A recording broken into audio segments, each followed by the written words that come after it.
Joining me now, Democratic Congressman Adam Schiff, the chair of the House Intelligence Committee.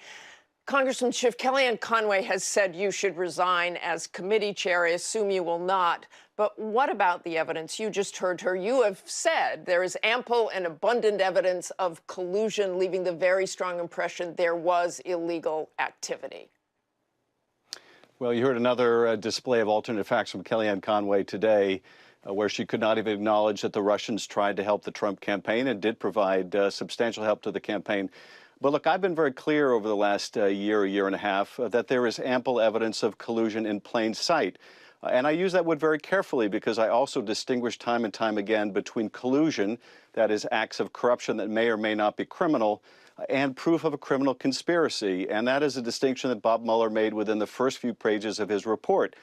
In fact, every act that I pointed to as evidence of collusion has now been borne out by the report. And I will also say that with respect to most of those acts involving the meeting at Trump Tower, involving the provision of polling data, involving the discussions between the National Security Advisor and the Russian ambassador, all these and so many more, Kellyanne Conway and the President of the United States called this fake news, disputed that these facts were even facts.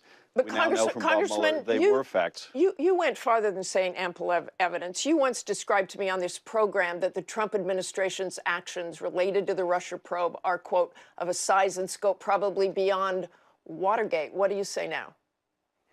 Well, I think it's clear from the Mueller report that that's exactly right. The obstruction of justice in particular in this case is far worse than anything that Richard Nixon did.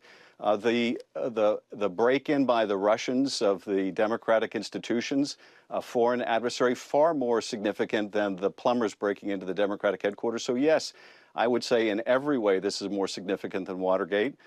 And the fact that a candidate for president and now a president of the United States would not only not stand up and resist Russian interference in our election, but would welcome it, goes well beyond anything Nixon did. The fact that the President of the United States would take Putin's side over his own intelligence agencies go well beyond anything Richard Nixon did. So, yes, I think it is far more serious than Watergate.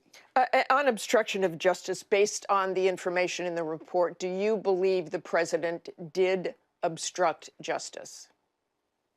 I do believe that he obstructed justice and did so in many ways.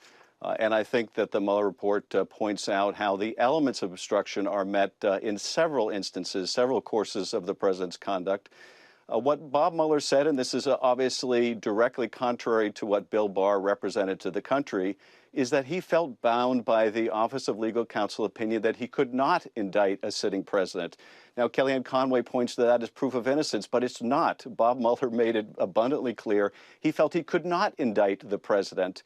The most that he could do was say that the evidence did not exonerate the president. And I think the reason why he did that is because he could not only not indict the president, but I think he also felt that he could not say that the president should be indicted, because that would be effectively the same thing. That would cast the same stigma over the president that the president would be powerless to remove.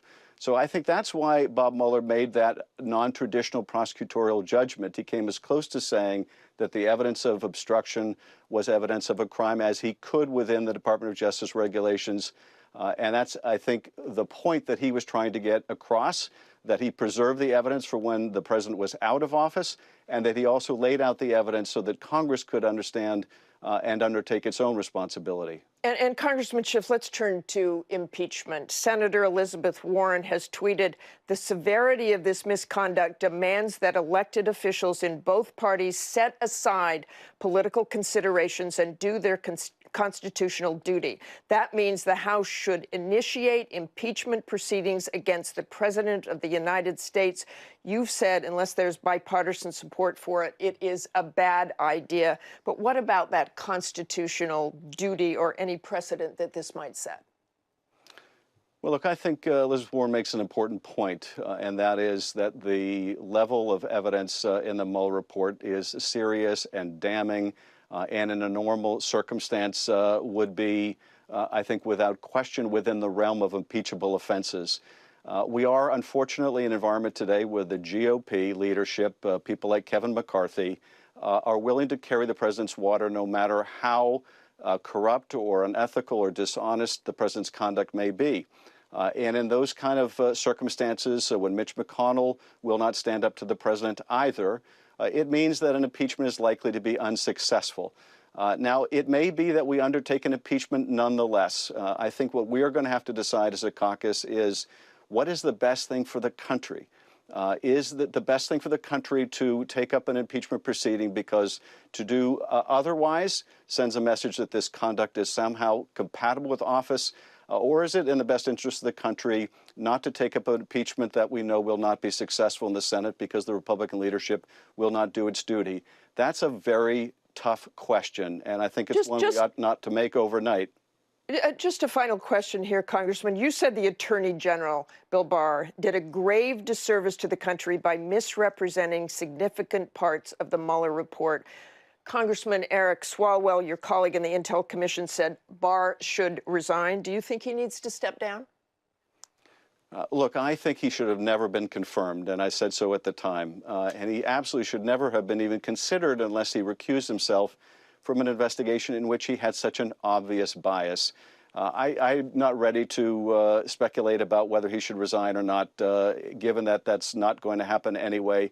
But the fact of the matter is that Bill Barr views himself as the president's lawyer, not the Attorney General of the United States of America.